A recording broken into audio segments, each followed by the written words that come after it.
He was locked in a bathroom by his own son for 2 endless days, punished like a criminal just for taking a hot shower. No food, no chair, only the icy tiles and tap water to keep him alive, while outside he heard his son and daughter-in-law laughing as if his suffering were entertainment. The humiliation cut deeper than hunger, and the quiet rage building inside him was sharper than any scream. He said nothing, but in silence he was already planning. Where are you watching this from? Comment below, and don't forget to subscribe, because what he chose to do next will leave you breathless. He remembered the silence that fell over the house the night his wife died. Their son had been only 8, still small enough to cling to his father's hand, but old enough to understand that she was gone and never coming back. That night changed him forever. He swore that boy would never know the kind of emptiness he himself felt when the bedroom went dark and the chair at the kitchen table stayed empty. From that moment he carried everything alone, determined to shield his son from a world that seemed intent on breaking him. He became a man of 2 lives, one that worked and one that raised. At sunrise he scrubbed toilets and buffed floors as a janitor, the chemical sting of bleach always clinging to his hands.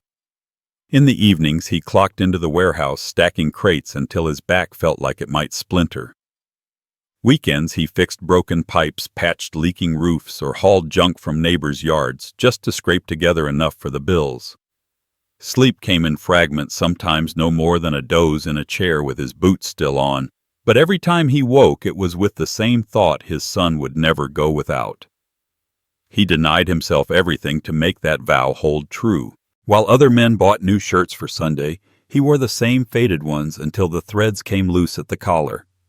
He learned to silence the hunger that knotted his stomach so the boy could have a second helping at dinner. Winter coats for himself became a luxury he never considered. Instead, he bought the thickest jacket he could afford for his son, even if it meant he walked to work with the wind cutting straight through his own thin layers. Every penny that crossed his hands seemed to slip away into another pair of shoes, another set of textbooks, another meal on the table. But the sacrifices weren't only measured in money. He gave up the chance for companionship, turning away from women who might have filled the silence in the house because he believed no one should ever compete with his son for his time or attention. He turned down weekend outings with coworkers, nights at the bar, small vacations they pitched in on, because every extra hour belonged to his boy. He lived a life pared down to the bone, but he told himself it was enough because he wasn't living for himself anymore. Each birthday he tried to make special, even when there was nothing left in the pantry but scraps. He remembered baking a cake out of whatever he could find, flour that had gone a little stale, cocoa powder, nearly clumped to stone sugar, measured down to the last grain, because he refused to let the day pass without a candle. The boy's eyes had lit up the same way his mother's once did, and for that single moment the exhaustion fell away. He told himself that those smiles were the return on every sacrifice, that the joy in his son's face was worth the ache in his own body. When the boy wanted to play baseball, he found a way to buy the gear, even if it meant pawning off his own tools. When school sent home permission slips for trips, he worked extra hours covering shifts nobody else wanted, just to make sure his son could sign his name without shame. He stayed up late after long shifts, leaning over math homework with weary eyes that blurred the numbers, pushing through because he would not let the boy fail for lack of help. He told himself that love, sweat, and sacrifice were enough to mold his son into a man who would understand respect. There were nights when he staggered home, too tired to speak his boots, leaving faint streaks of warehouse dust on the kitchen tiles.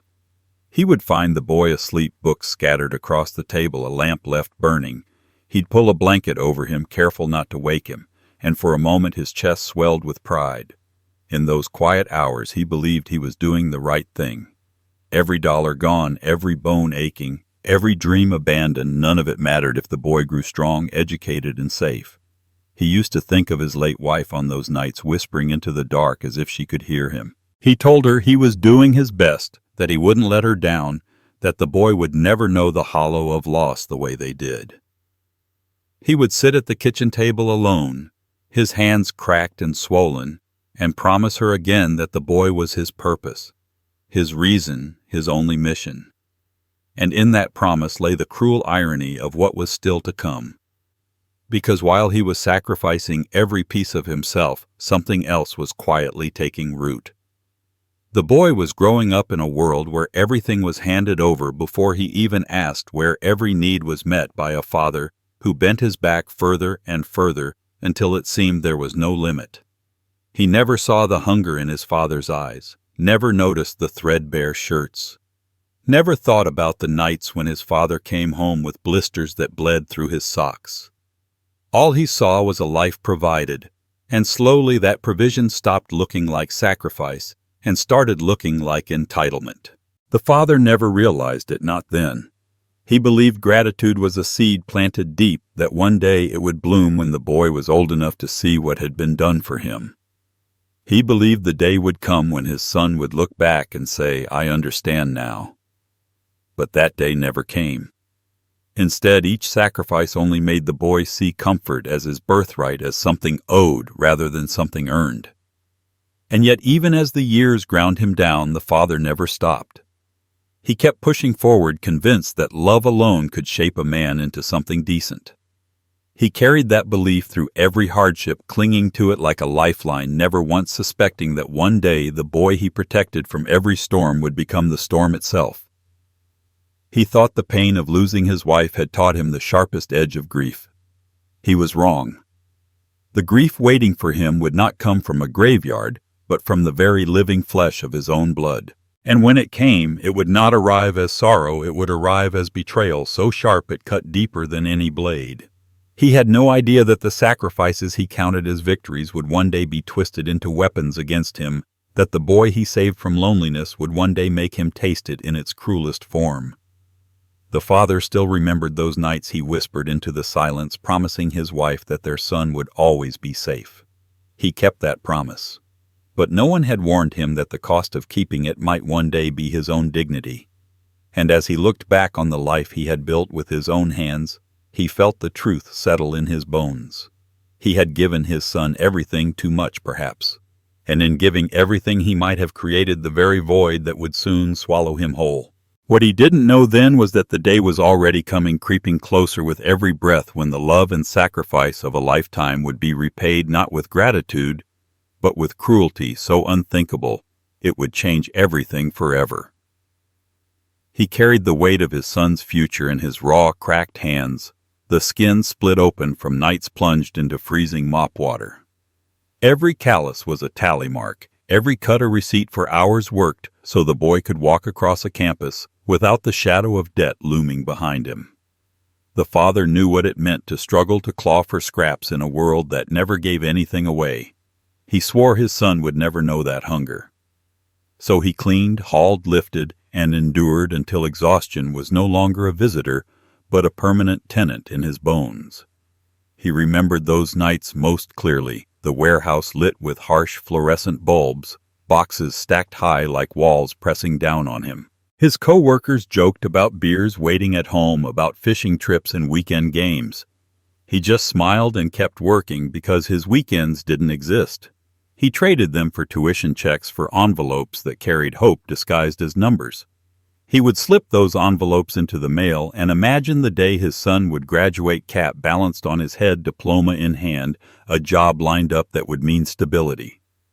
He imagined standing in that crowd, clapping until his hands ached, knowing every bruise and every sleepless night had been worth it.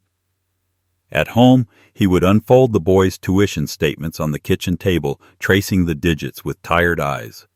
Sometimes he ran his thumb along the paper as though by touching it, he could soften its demand. The numbers never frightened him. They were just another kind of weight, no heavier than the crates he stacked or the brooms he pushed. Each bill was a promise his sacrifice converted into opportunity. He told himself that one day his son would see, it would understand, and maybe, just maybe, return it in kind. The boy never knew the cost.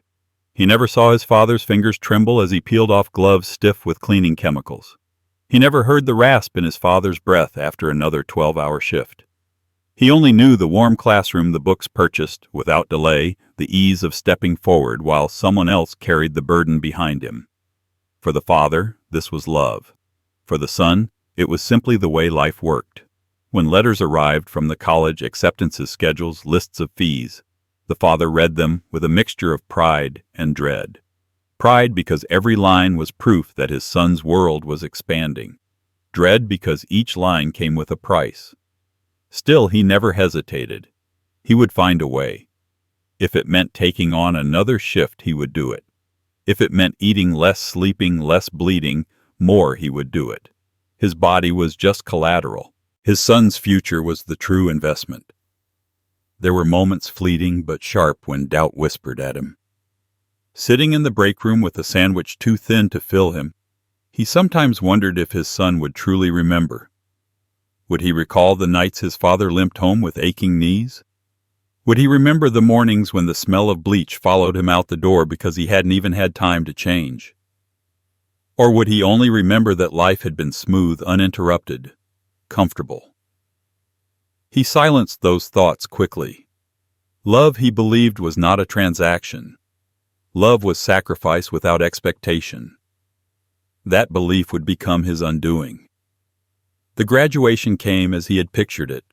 The auditorium echoed with cheers, students tossing caps in the air. He watched his son step onto the stage shoulders, squared face shining with triumph. For a moment, the father's chest filled with pride so fierce it almost erased the years of pain. He thought, this is the moment. This is when he sees me, when he knows. After the ceremony, he stood ready, waiting for words of gratitude, waiting for acknowledgement. But his son only glanced his way, swept up by friends and plans, talking about job offers, apartments, vacations. The father smiled anyway, telling himself the words would come later. They never did. In the weeks that followed, he noticed something shift. His son moved into adulthood not with humility, but with entitlement. He spoke of the future as if it were guaranteed, as if hard work and sacrifice were relics that belonged to someone else. When the father suggested saving money, the son laughed, saying life was meant to be lived, not hoarded. When the father hinted that maybe he could help with bills, just a little, the son brushed it off, saying he deserved to enjoy his success.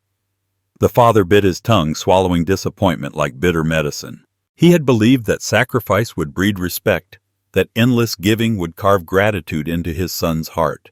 Instead, it had bred expectation. The boy didn't see the gift. He saw only what was owed. Every dollar the father scraped together had not built a bridge of loyalty, but a trap of dependency. And the father, blind with love, had walked straight into it.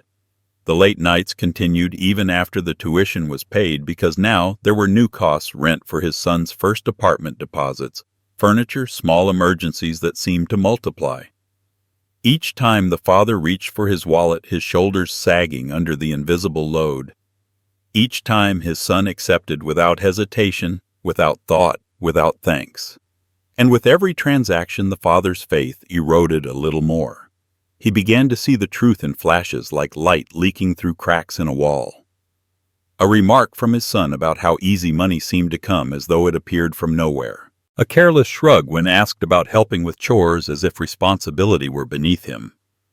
A night when the father came home to find the lights blazing in every room, the heat cranked high, the bills climbing higher, and his son lounging without care. It wasn't malice, not yet. It was indifference. And indifference can wound deeper than hatred. The father told himself it was a phase, that maturity would come, that respect would grow in time. But deep inside, he felt the edges of a different realization pressing in. He had given so much, too much, without asking for anything in return. He had poured out his life like water into a vessel that never filled a vessel that only demanded more.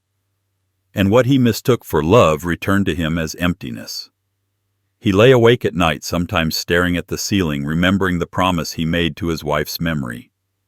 He thought about the nights she used to tell him they would raise their boy to be strong, to be kind, to be honorable. He thought about how far that dream had drifted, about the distance between the boy they had once tucked into bed and the man now standing in front of him, impatient, dismissive, ungrateful.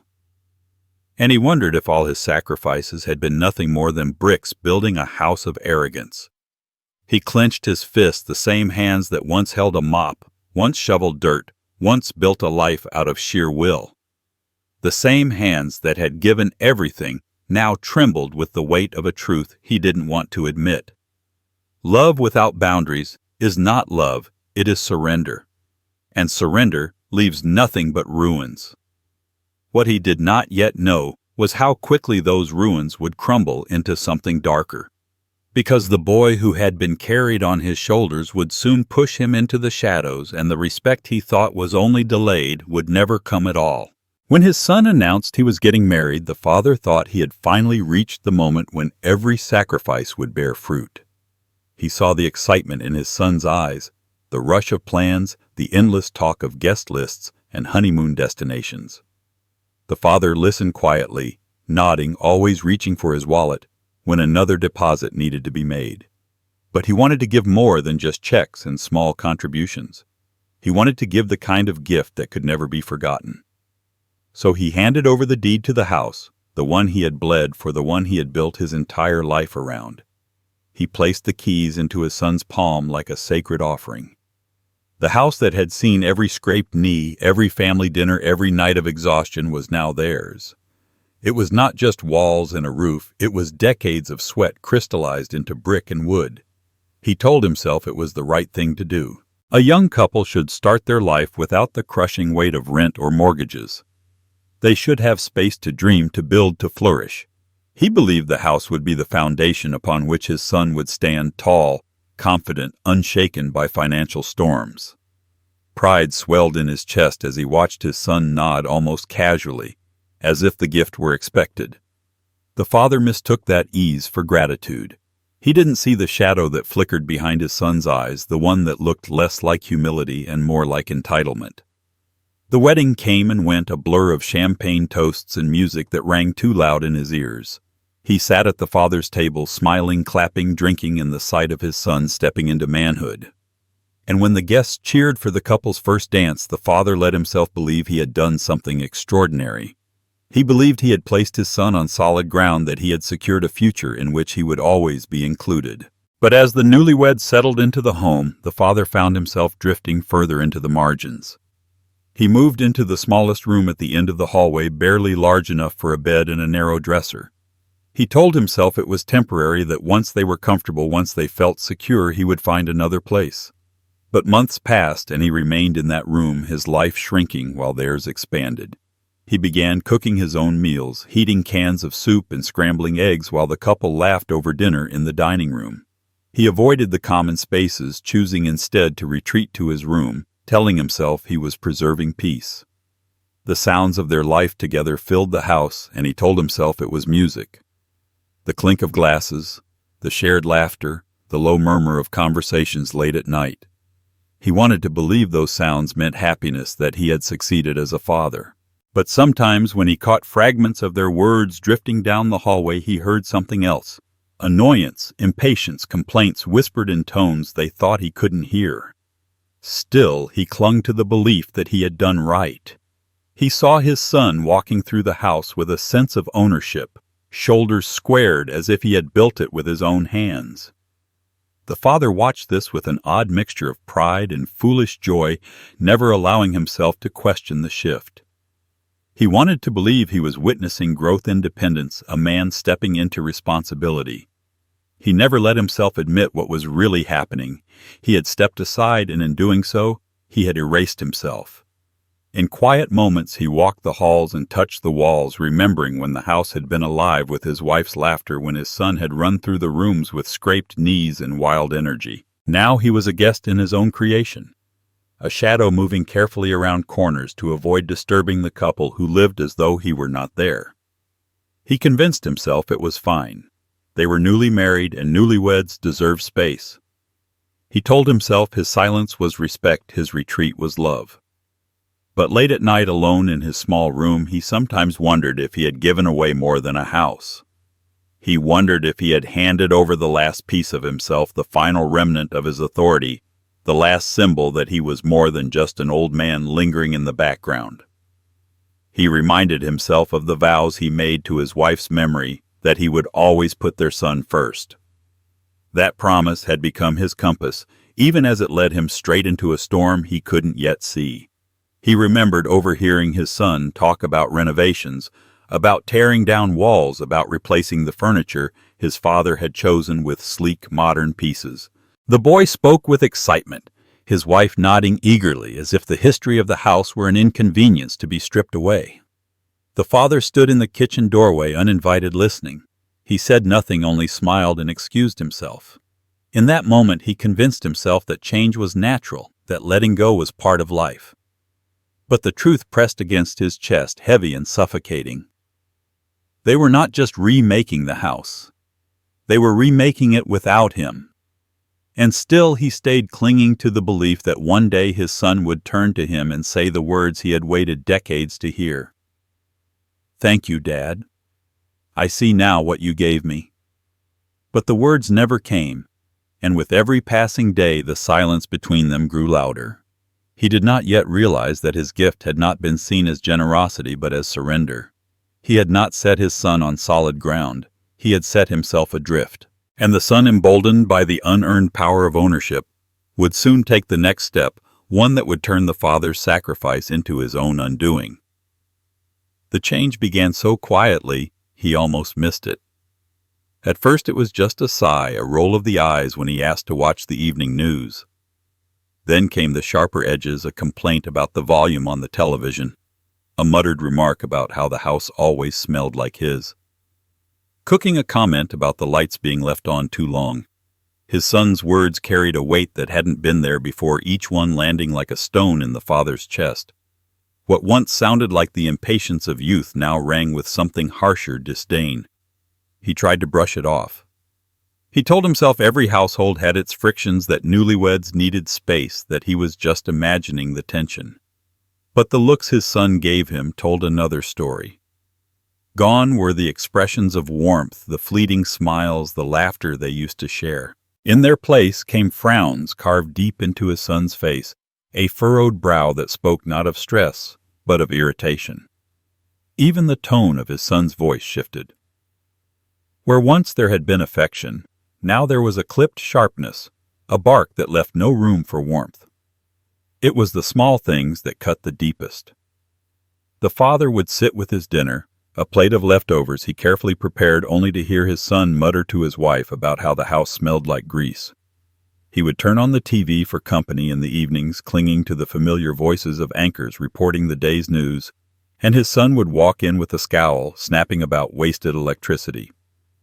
Even his presence in the living room seemed to draw complaints, his son hinting he should spend more time in his room, as if the home he had built with his own hands no longer belonged to him.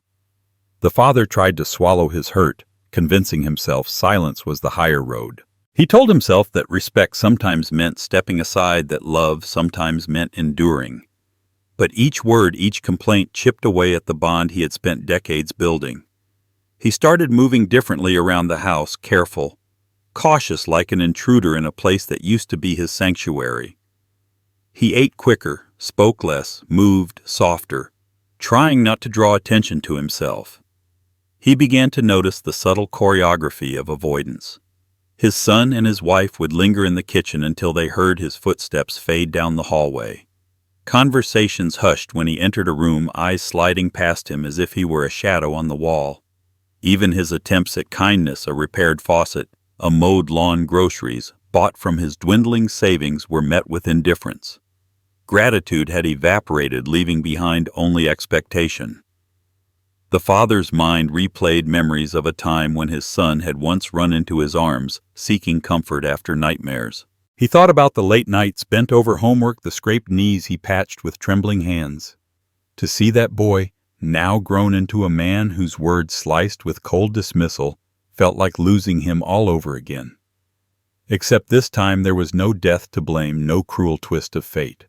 This was a choice, a deliberate erosion of love. His heart ached in ways he didn't admit out loud. Lying awake in his narrow bed, he stared at the ceiling and wondered when exactly the shift had begun. Was it the moment he gave away the house? Was it the years of sacrifice that had made his son blind to the cost of things? Or was it something darker? Had he raised a man incapable of seeing anyone beyond himself? Each question lingered in the stillness, unanswered, gnawing at him like a wound that refused to heal. He started to notice things others might overlook. The way his son no longer said goodnight. The way his wife's laughter with her husband carried an undercurrent of mockery when it followed his footsteps. The way the dining table seemed smaller now, not because of its size, but because his chair felt unwelcome. He used to believe homes grew warmer with more people inside, but this one seemed colder with every passing day, and yet he kept convincing himself it would pass. Perhaps it was stress from work or the adjustment of marriage or the pressure of bills. He made excuses the way only a parent can, layering forgiveness over insult, love over hurt. But deep inside he felt the fracture widening. It was not a storm to be waited out. It was a slow dismantling, a steady stripping away of the bond between father and son. He realized it most painfully one night at dinner. He had joined them at the table, sitting quietly eating the food he had prepared. His son glanced at his wife, then at him, and said with a smirk, "You know you really should watch how much salt you use. It's not good for your health. Or ours." The words seemed harmless on the surface, but the tone was laced with something crueler: judgment, irritation, dismissal. The father set his fork down, his appetite gone, his throat tight. He excused himself, retreating to his room as laughter rose behind him. In that moment, the truth crystallized.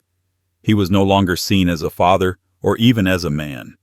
He was a burden, an inconvenience, a relic they tolerated out of obligation. He had gone from the cornerstone of the family to the crack in the foundation they wanted to patch over. And the more he tried to make himself smaller, the more they treated him as if he were already gone. He had once thought betrayal came in grand gestures, abandonment lies outright rejection. But he learned betrayal often comes in whispers, in cold stares, in the quiet dismissal of someone's worth. It doesn't announce itself. It creeps in slowly until one day you realize the love you trusted has turned into something unrecognizable. He didn't confront them, not yet. He carried the hurt inside him, letting it simmer in silence. But as the nights grew longer and the coldness in the house seeped deeper into his bones, a darker thought began to form. What if this wasn't just a phase? What if this was the truth of who his son had become? The father had given his son everything: his time, his labor, his love, his very home. But now, as he sat alone in the dim light of his small room, he felt the beginnings of a different resolve rising within him. He would endure a little longer, but the seed of reckoning had already been planted. And what his son didn't know was that when a man who has lost everything decides he has nothing left to lose, the next move he makes will not be silent. It will be devastating. He began to feel it in the way the house breathed around him. The rooms he had built with his own hands no longer opened to him with warmth, but closed around him like walls of indifference. He had once been the pillar, the man whose sacrifices held the roof over their heads, but now he was reduced to a shadow drifting at the end of the hallway.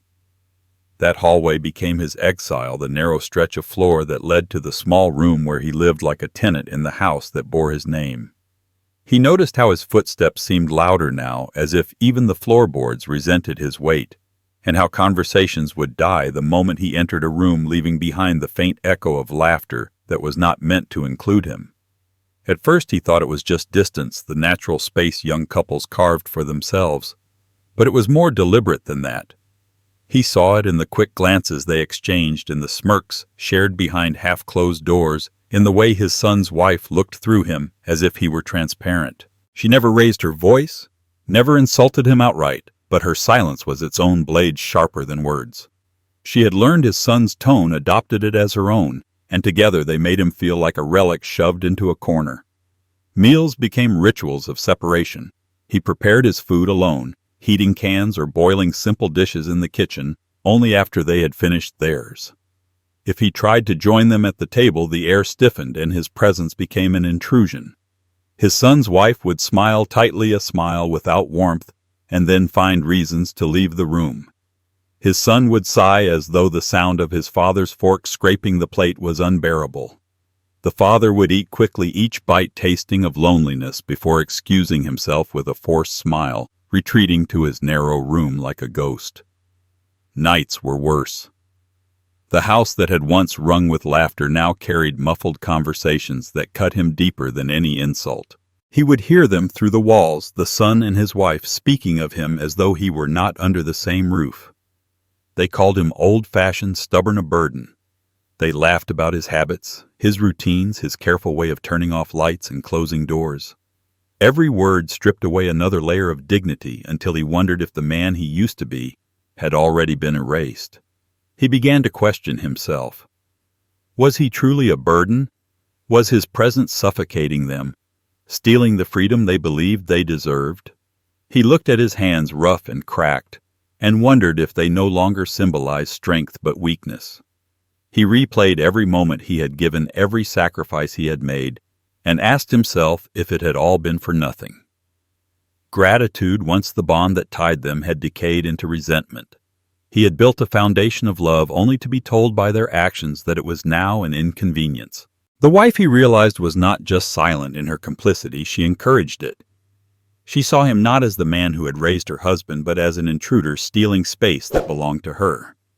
She laughed at his son's complaints, nodded when he spoke with disdain, and rolled her eyes whenever the father offered advice or help. She did not need to push him out directly. Her approval of his son's coldness was enough to turn the house into hostile ground. Together they made him feel like an unwelcome guest overstaying his visit. What hurt most was the transformation of his son. The boy who once clung to his leg, who once begged for bedtime stories and comfort during storms, now treated him like an annoyance, an extra mouth to feed a mistake he wished could be corrected. It was not sudden. It was a slow erosion like water carving stone, until the man who had once been his hero was reduced to a nuisance. Each sharp word, each dismissive glance carved another piece from his father's heart. In the silence of his room, the father felt the weight of it all pressing down. He was not just unwanted, he was unnecessary. His existence no longer added to their lives, it subtracted. He sat at the edge of his bed, staring at the cracked paint on the wall, listening to their muffled laughter drift down the hallway, and felt like a ghost haunting the house of the living. He had become the old man at the end of the hall, a presence tolerated but not cherished, endured but not respected. He wanted to believe there was still love hidden somewhere beneath the surface, that this cruelty was temporary, born of stress or immaturity. But every day proved otherwise. The gap widened, the coldness deepened, and the house that was once filled with the warmth of family now felt colder than any winter outside its walls. Even the walls seemed to echo their rejection, reminding him with every creak and whisper that he no longer belonged. Yet beneath the loneliness, beneath the ache of betrayal, something else began to stir. It was faint at first, a flicker of defiance buried under years of sacrifice. He realized that love without respect is a prison, and he had locked himself inside it willingly. Now, sitting in that narrow room with the weight of their disdain pressing against him, he began to understand that he had a choice. He could remain the forgotten old man at the end of the hall, or he could reclaim what was his. What his son and daughter-in-law did not know was that while they laughed at his expense, while they treated him as if he were invisible, the man they dismissed still held the one thing they couldn't see, the power to change everything with a single decision. And when the moment came, their cruel laughter would turn to silence. The control began with the thermostat. The father would rise on a bitter morning joint, stiff from the cold, and reach to nudge the heat higher, only to find it locked at a number his son had chosen. He would touch the dial and hear footsteps behind him, his son's voice cutting like a blade, "Leave it there." The same happened with the lights. If he left one burning in the hallway to guide his way at night, it was shut off within minutes, his son's footsteps pounding in irritation. Even the water became a battlefield. The father's hands, cracked from years of labor, longed for the comfort of hot water, but when he turned the knob, the pipes coughed lukewarm at best. His son had claimed control of it all, moving through the house not as a son, but as a warden issuing commands. The father began to feel less like he lived in a home, and more like he was trapped inside a schedule that wasn't his. He could no longer eat when he wanted, bathe when he needed, or even adjust the lights to soften the darkness of his small room. Every decision belonged to someone else now. The son's voice carried the authority of ownership, a voice no longer softened by respect but hardened with superiority. What once had been a shared space became a territory ruled with clipped orders, leaving the father drifting like an unwanted guest in the house he had built. But it wasn't only what his son said out loud that unsettled him. It was what he overheard. Late at night, when the house should have been quiet, whispers slipped under his door. His son's voice, low and sharp, spoke of renovations, of plans to tear down walls of painting over the history etched into those rooms. The father heard his daughter-in-law agreeing, her tone eager, imagining how the space would look without him. And then came the words that froze him in place. "Once he's gone, we can finally make this house ours." The father lay awake, staring at the ceiling, the whisper replaying in his mind until it carved itself into his chest. Once he's gone. He had given everything, surrendered every piece of himself to ensure his son's future, and now he was reduced to an obstacle standing in the way of their comfort. He pictured them moving through the rooms, freely laughing, planning their perfect life, while he was pushed aside, discarded like an old chair no longer useful. Each day after, he felt the shift more clearly. The son didn't ask anymore, he commanded. "Lower the heat. Turn off the light. Don't waste water." The words struck like hammer blows, stripping him of dignity with each order. The father obeyed silently, not because he agreed, but because he was studying, watching, learning the shape of their contempt. Behind his silence, his heart grew colder, not with grief, but with a simmering clarity. He was beginning to understand that he had not only lost their love, he had lost his place in the life he built. The house became a stage where every detail betrayed their intentions. He noticed how his son and his wife avoided including him in conversations, their voices dropping when he entered the room.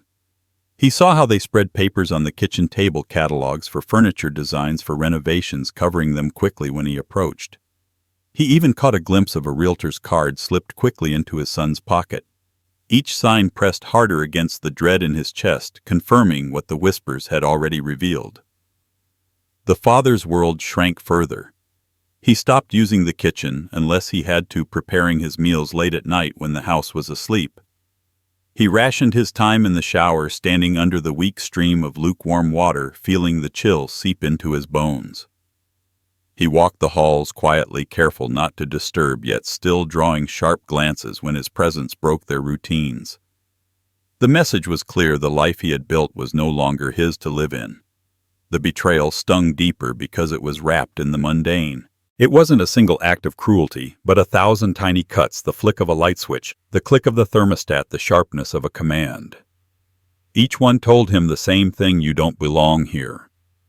And with each passing day, the warmth in his chest faded, replaced by a cold resolve. He had once believed his sacrifices would build a bridge.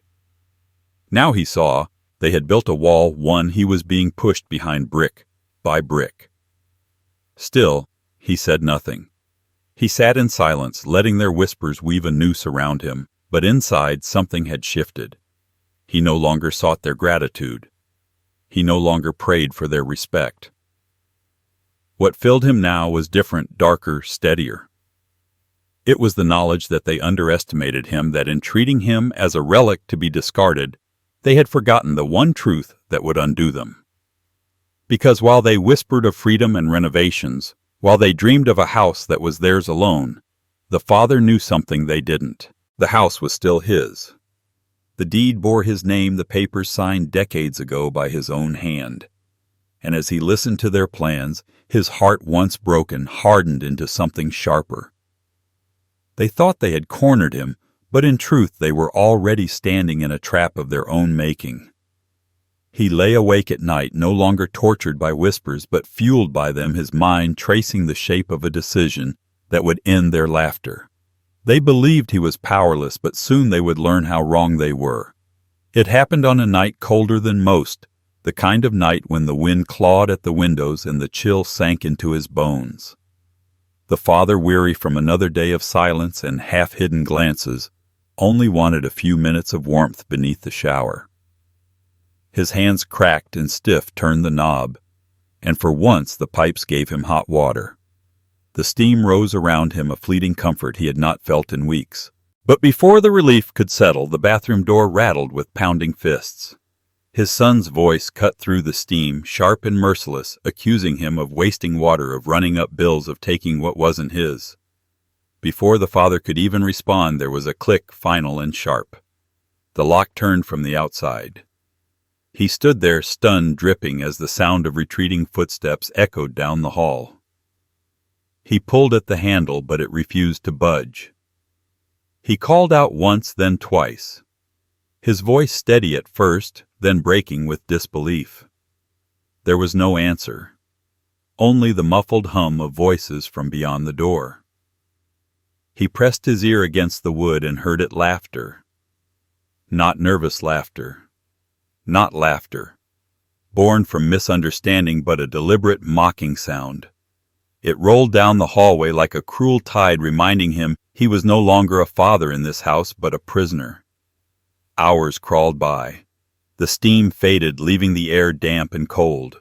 His bare feet ached against the tile floor, his back hunched as he tried to rest against the wall. There was no chair, no blanket, not even a crumb of food. The only mercy was the thin trickle of water from the tap, metallic and lukewarm, which he cupped in his hands to keep his throat from burning. His stomach growled, his knees stiffened, his body began to shake, not from hunger alone, but from the raw sting of betrayal. He thought of the nights when he had carried his son home from baseball practice drenched in rain, his arms aching but his heart full. He thought of the evenings spent bent over homework, the patient explanations, the encouragement whispered when frustration nearly broke the boy. All of it felt like dust now scattered and meaningless against the reality of being locked away like an intruder. The boy he had raised, the boy for whom he had sacrificed his life, now treated him worse than a stranger. The laughter outside the door came again, sharper this time, paired with the clinking of glasses. He could hear his son's wife saying something he couldn't make out, followed by another wave of amusement. They were celebrating his humiliation, turning his suffering into entertainment. It was no longer about saving money, no longer about utilities or bills. This was intentional. This was a performance of cruelty designed to strip him of dignity. As the first night gave way to the next day, the father's strength faltered. He dozed in short bursts, waking with the ache of cold seeping deeper into his body. His lips cracked, his skin clammy, his head heavy with exhaustion. He lost track of time, measuring hours only by the fading and returning light seeping through the tiny frosted window. Once he thought he heard footsteps pause outside, and for a heartbeat, he believed the lock might turn, that his son had remembered mercy. But the steps moved on, leaving only silence. By the second night, the bathroom felt less like a room and more like a cell. The walls pressed in the air, thick with the sour scent of damp clothes and despair. His body had grown weak, but his mind remained sharp, circling the same truth again and again. This was not anger. This was not frustration. This was a calculated act meant to break him. They wanted him to know he no longer belonged, that his presence was not just unwanted, but offensive. The humiliation burrowed deep.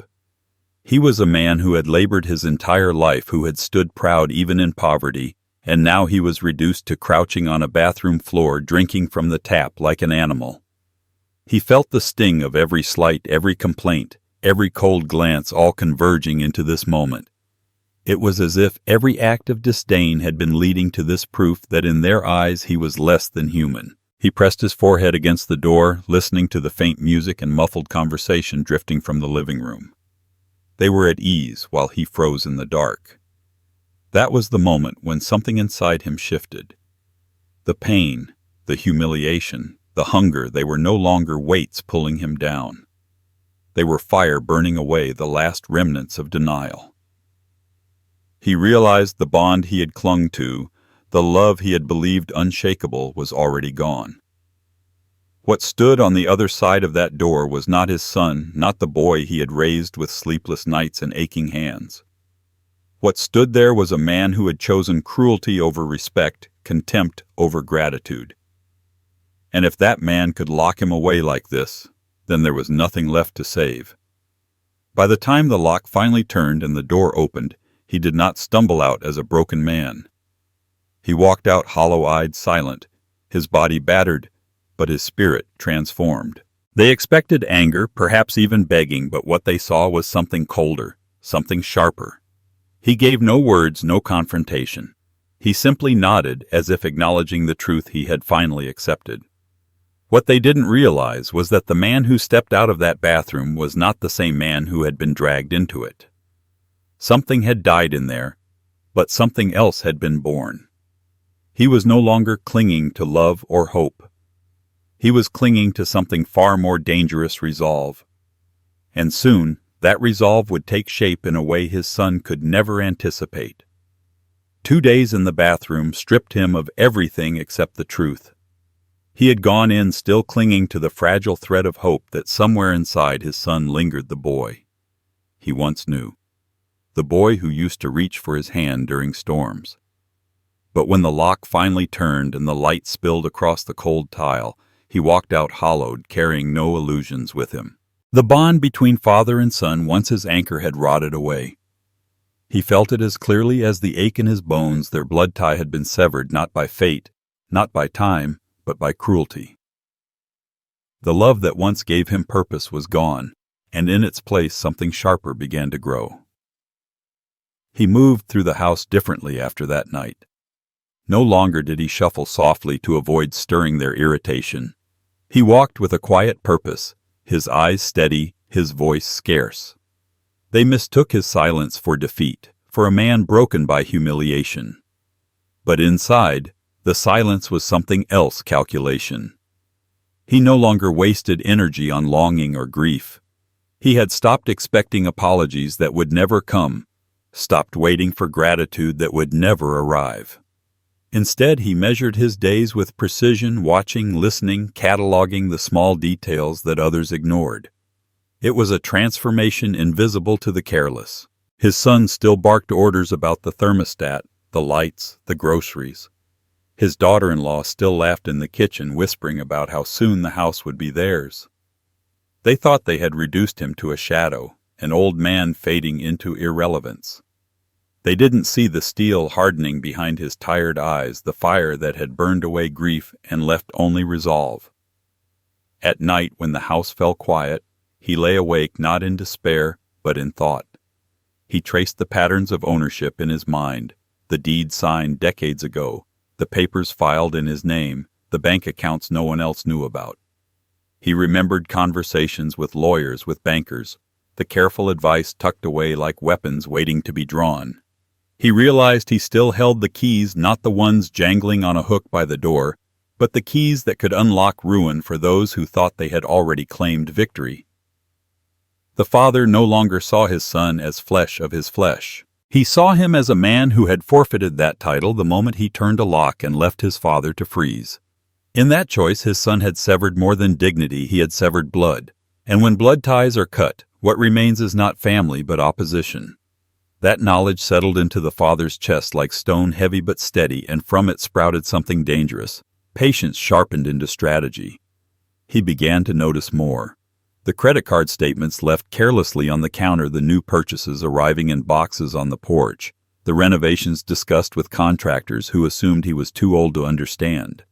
He listened silent while they spoke about plans, about painting over history, about a future in which his presence did not exist. Each careless word became a weapon in his arsenal.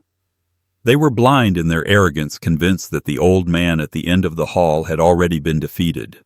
They never considered that he was watching every move, absorbing every detail, preparing. The humiliation he had endured in the bathroom was no longer a wound, it was a lesson. He had learned what they were capable of, how far their contempt could stretch. And in that lesson lay his clarity. He would not wait for their next cruelty. He would not sit silently as they plotted his erasure. This time he would strike first, not with anger, but with precision. In his solitude, he thought often of his late wife. He wondered what she would say if she could see how their son had hardened into something cruel. He imagined her sorrow, her disbelief. But even those thoughts no longer brought tears. He had no tears left. Grief had given way to something colder, something she might not recognize in him, a resolve born not of love, but of betrayal. He whispered to her memory that he had done all he could, that he had kept his promises. But now the rules had changed. If love had been his compass, once betrayal was now his north. Every morning he rose with the same routine, careful to keep his mask intact. He still cooked his simple meals, still sat quietly in his small room, still moved with the slow rhythm of an aging man. But beneath that surface, each action was deliberate. He was conserving energy, conserving strength, waiting for the exact moment when silence would break into action. His son saw only weakness. What he didn't see was the storm gathering in the shadows. Neighbors greeted him occasionally, asking how things were, and he offered the same small smile, the same polite nod. No one suspected the truth that inside his mind he was already laying out the map of his revenge. He traced timelines, imagined outcomes, tested possibilities like a chess player plotting several moves ahead. There would be no confrontation, no shouting match across the dinner table. His vengeance would be quieter, colder, the kind that didn't need raised voices to devastate. He no longer cared if his son one day regretted his cruelty. Regret was too small, too weak a punishment. What he sought now was something greater, the dismantling of the illusion his son had built, the shattering of the entitlement that had grown unchecked. He wanted him to feel the same helplessness, the same cold isolation, the same gnawing realization that he had no control. That was the justice he craved. The father's heart no longer raced with anger when he thought of the bathroom. Instead, it beat slow and steady like a drum marking time until the inevitable. Anger burns out. Resolve endures. And his resolve now was unshakable. As he sat in the dim light of his room one evening, listening to the faint echo of laughter down the hall, he felt no urge to confront them.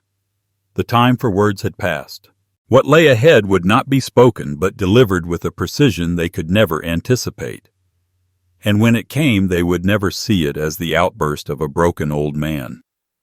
They would see it for what it was, the cold hand of retribution, long prepared and merciless in its execution. What his son didn't know, what his wife would never suspect, was that the man they thought they had reduced to nothing was already planning the moment that would reduce them to silence. He moved through the days like a man practicing for a role, his face a careful mask of ordinary routines, while the engine of something far colder hummed beneath.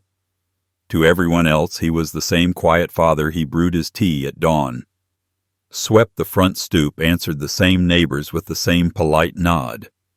He sat at the kitchen table and pretended interest as his son talked about paint colors and new appliances. No one saw the small, precise motions that had become his life, folding a bank statement 3 times before tucking it into a hidden pocket, sliding a worn leather key into a secret slot in the garage, tracing the margins of the deed with a fingertip, and feeling the weight of ink still warm in his memory. There was a rhythm to his concealment. He had learned the language of paperwork for precisely this reason: dates, signatures, notarized acknowledgments. He spent afternoons at the public records office, not because he needed to prove anything to the world, but because he needed to confirm it to himself that the name printed on the deed was his, unchanged, unchallenged. He watched the clerks screen with a patience that could outlast arguments, reading each line of the tax assessment and every clerk's note as if they were stitches in a map. At night he made careful calls in whispers, not because secrecy was shameful, but because exposure would give his son time to scramble. The lawyer he contacted was old and discreet, a man who remembered the father's face from court years before, and who'd once offered advice over coffee rather than billing hours. They met in a dim corner of a diner, not at the lawyer's office, and spoke in soft, efficient terms: private sale, cash buyer, closing through escrow wire, to a newly opened account, under a name his son had never seen. The lawyer folded their discussion into legalese contingencies to avoid clauses to prevent reversal, but the father heard only the one essential fact: he was still the owner and the law would follow his signature. He arranged for a buyer who would not ask questions. He let the lawyer use a contact, a young couple from out of state, who wanted to settle quickly and pay in cash. They came with polite smiles and a readiness that suited him, signing the confidentiality agreements and asking no unnecessary questions. The sale would be private, handled through escrow to keep the transaction out of local gossip. No for sale sign. No open house. Just paperwork and ink and the finality of a signature that would change everything in a single morning. Each night he packed a little more away. Not the usual things, old photographs, trinkets the son might miss, but the items that mattered, passports. The watch his wife had given him, a small satchel of cash, he withdrew in quiet increments so as not to alarm the bank. He opened a secondary checking account in a name that sounded like a cousin's. He set up a routing that would shift funds offshore the moment the escrow released them. It was all method, no melodrama, a series of transactions as clinical as surgery. Sometimes he rehearsed the departure in his head, step by step, so that the actual morning would feel inevitable rather than frantic. Taxi at 6:00 a.m. No goodbyes, keys in an envelope for the lawyer, a single suitcase with the essentials, the watch on his wrist, and nothing left to tug him back. He thought about the moment his son would wake and find the house emptied by strangers, the way shock would twist into panic, then rage. He did not relish imagining it. He counted on it the way a man counts on the reliability of a locked door. The subtlety of the plan comforted him. He used the ordinary to conceal the extraordinary. He continued to put out the trash on Thursdays, and he still mowed the lawn on Saturdays. The son grew more careless, talking about contractors, about tearing down a wall that held 100 memories. The father pretended not to hear, and when the son left bills in a stack on the counter, the father let the papers lie there like bait. He made small purchases in cash so as not to draw attention when he withdrew larger sums later. He bought a new suitcase in a shop across town so the receipt would not raise suspicion. There were nights when loneliness pressed in and almost broke the plan.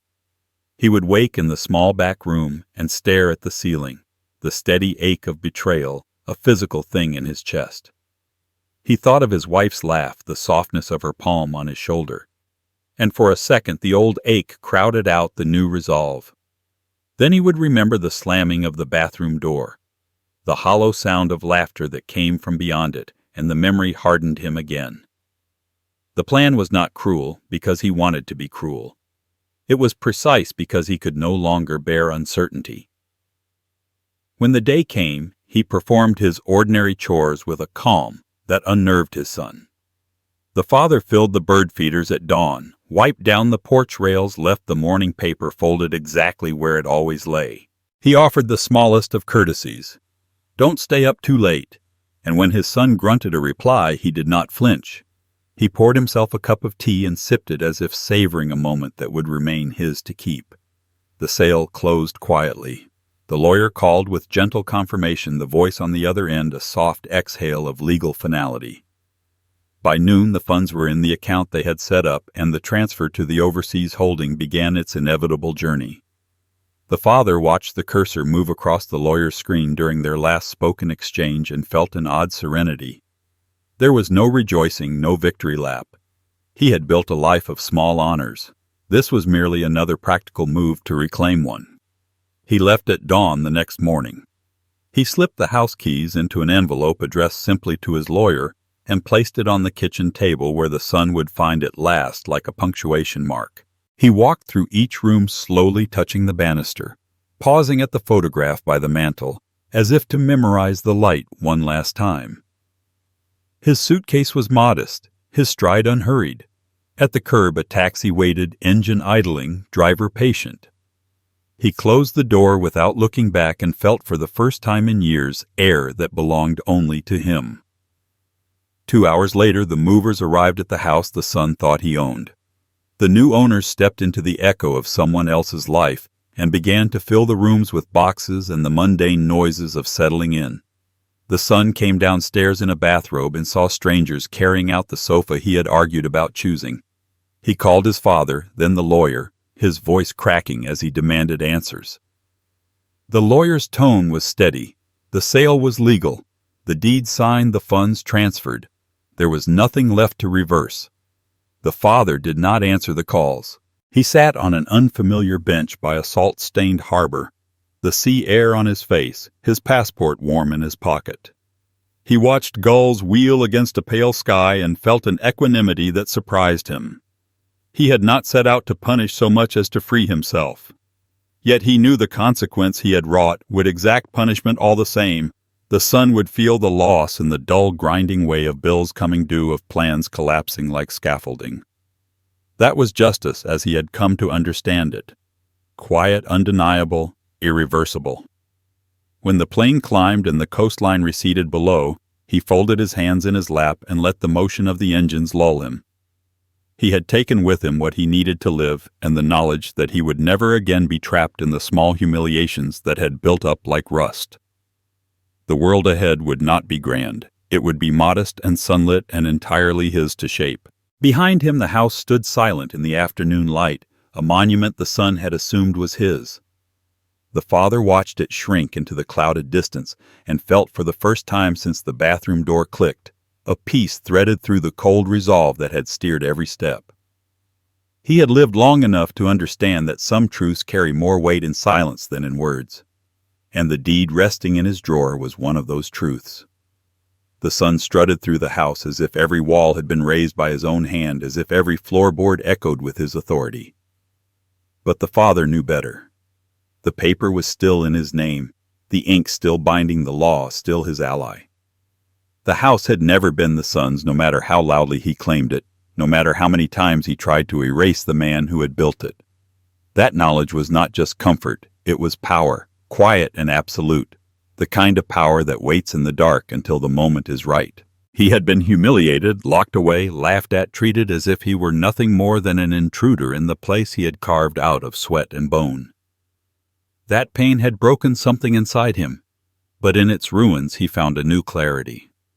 He no longer looked at himself as a victim, no longer begged for respect or dreamed of reconciliation. The father that once sought love had died in the silence of that bathroom. What walked out was someone else, a man who understood that betrayal demands a price, and he would be the one to collect it. His plan had sharpened into more than escape. It had become a vow as sacred to him as the promises he had once whispered to his wife's memory. But this promise was different. It was not made out of love, but out of justice. He would sell the house, take every dollar, and vanish into the world, leaving his son to wake one morning to ruin. The thought did not thrill him, nor did it stir guilt. It steadied him. He would not shout. He would not strike. He would not fight for a place at a table where he was no longer wanted. He would remove the table altogether. At night, in the small room where he had been relegated, he rehearsed the act in his mind. He imagined the moment when strangers would walk through the front door carrying boxes, their voices filling the air with plans of repainting and redecorating. He imagined his son's confusion, his anger, his panic when the truth landed that everything he thought was his had slipped away without warning. He pictured the look on his daughter-in-law's face, the smugness replaced with disbelief, the laughter replaced with silence. These images were not fantasies of cruelty, but blueprints of balance. For every indignity he had suffered, there would be a reckoning, and it would arrive quietly without warning, like winter frost spreading across glass. He began to savor the small rituals of detachment. Each step he took outside the house, he looked at it not as home, but as an object, soon to be exchanged, a vessel of memory about to be emptied. Each evening meal eaten alone felt less like exile and more like training for the solitude he would embrace when he was finally free. Even his silence at the dinner table became a tool. He let them believe he was beaten, while inside he carried the certainty of a man holding the final move. The father understood now that revenge did not require rage. Rage burns quickly, flares, and dies. His revenge was carved from patience, from the stillness of a man who had nothing left to lose. He did not need to scream, because the silence would do the work for him. One day the laughter would stop, not because he silenced it, but because the house itself would no longer echo with their voices. When he walked through the halls, he no longer felt the sting of exclusion. He looked at the photographs, the furniture, the room stripped of warmth, and saw them as remnants waiting to be erased. The history of the house was his, but its future would not belong to his son. That was his vow, to cut the bloodline of entitlement with the stroke of a pen, to turn arrogance into desperation with one quiet transaction. What lay ahead was not escape, but transformation. He would walk away, not as the broken father who had been humiliated, but as the man who reclaimed his agency. He would carry the money, yes, but more than that, he would carry the freedom of having rewritten the ending. No longer the victim, no longer the shadow at the end of the hall, he would step into the world as the author of his son's downfall. The thought steadied him more than any prayer ever had. It was not cruel to demand balance. It was not selfish to claim what was rightfully his. He had given everything: time, money, love, even the walls that now enclosed his contempt, and in return he had been discarded. This final act was not revenge alone. It was justice. It was closure. It was the only language betrayal understood. And so, as he folded the deed back into its envelope and slid it into the drawer, he whispered, not to his son, not to his late wife, but to himself. The promise was simple, unbreakable. He would leave nothing behind but absence, and in that absence the truth of his power would ring louder than any confrontation ever could. What his son did not know, what he could never imagine, was that the man he thought he had diminished into nothing had already written the end of the story. And when the morning came, the house would no longer belong to the ungrateful son who had mocked him, but to strangers who didn't even know his name. That morning would be the day silence turned into thunder, and his revenge would not need words to be heard. The story of the father who gave everything only to be betrayed in his own home carries a lesson many seniors recognize but rarely speak aloud. Love without boundaries can become surrender. Sacrifice is noble, but when it blinds us to respect and gratitude, it risks turning into chains. His journey reminds us that dignity must never be abandoned, even for family, and that silence in the face of cruelty can be more powerful than words when paired with resolve. For older adults, this story echoes a truth we must all carry. Our value does not diminish with age, and we should never allow others, even our children, to strip away our worth. Protecting what we have built, whether it is property, savings, or self-respect, is not selfish. It is survival. The father's decision to reclaim his power was not just revenge, but a declaration that his life still belonged to him. In our own lives, we can take strength from his example, set boundaries, demand respect, and never mistake tolerance of mistreatment for love. Where are you watching from? Share your thoughts in the comments, and don't forget to subscribe for more stories that speak to the heart.